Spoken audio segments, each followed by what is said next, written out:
Hello dear students, याआधी आपण 5 kingdom system कशी डेव्हलप झाली ते बघितलं आहे.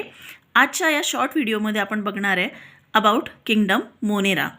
बघा, आता याच्यामध्ये तुम्हाला एक टेम्पररी स्लाईड बनवायची आहे. तर शाळेमध्ये तुम्ही शिक्षकांच्या मदतीने ती बनवू शकता आणि मायक्रोस्कोप खाली ती ऑब्झर्व करू शकता. तर याच्यामध्ये फक्त दह्याचा किंवा ताकाचा एक थेंब घेऊन तुम्ही ती स्लाईड बनवणार आहे आणि ज्यावेळेला तुम्ही मायक्रोस्कोप खाली तिला ऑब्झर्व करता तर तुमच्या असं लक्षात येईल की त्याच्यामध्ये रॉडसारखे मायक्रो ऑर्गॅनिझम जे आहे ते मूव्ह होताना दिसत आहे. तर ते जे मायक्रो ऑर्गॅनिझम्स आहे ते आहे लॅक्टोबॅसिलाई, एक प्रकारचे बॅक्टेरिया आहेत. तर किंगडम मोनेरामध्ये सगळ्याच टाईपचे बॅक्टेरिया आणि ब्ल्यू ग्रीन अल्गी यांचा समावेश होतो. बघा, all types of bacteria and blue green algae are included in the kingdom Monera. कॅरेक्टरिस्टिकमध्ये फक्त 3 कॅरेक्टरिस्टिक लक्षात ठेवायचे आहेत. पहिली, all the organisms are unicellular, म्हणजे सगळेच्या सगळे ऑर्गॅनिझम्स जे आहेत ते युनिसेल्युलर आहेत, म्हणजेच ते फक्त एका सेलपासनं बनले आहे. दुसरी कॅरेक्टरिस्टिक आहे they may be autotrophic or heterotrophic, म्हणजे ते फूडसाठी दुसऱ्यावरती अवलंबून असू शकतात किंवा ते स्वतःचं अन्न स्वतःही तयार करू शकतात. जनरली बघा, जे ब्ल्यू ग्रीन अल्गी आहेत दे आर ऑटोट्रॉपिक.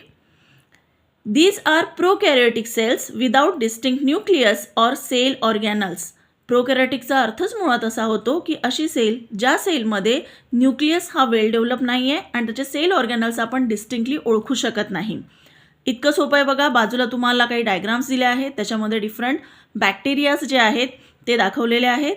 आता याच्यामध्ये तुम्हाला शॉर्ट नोट्स जर काढायचे असतील तर खूप इझी आहे. फक्त 4 ओळीमध्ये आपण शॉर्ट नोट्स काढू शकतो. बघा, किंगडम मोनेरामध्ये तुम्हाला फक्त एवढं लक्षात ठेवायचं आहे की याच्यामध्ये कोण कोण येतं, तर ऑल टाईपचे बॅक्टेरिया येतात आणि ब्ल्यू ग्रीन अल्गी येतात.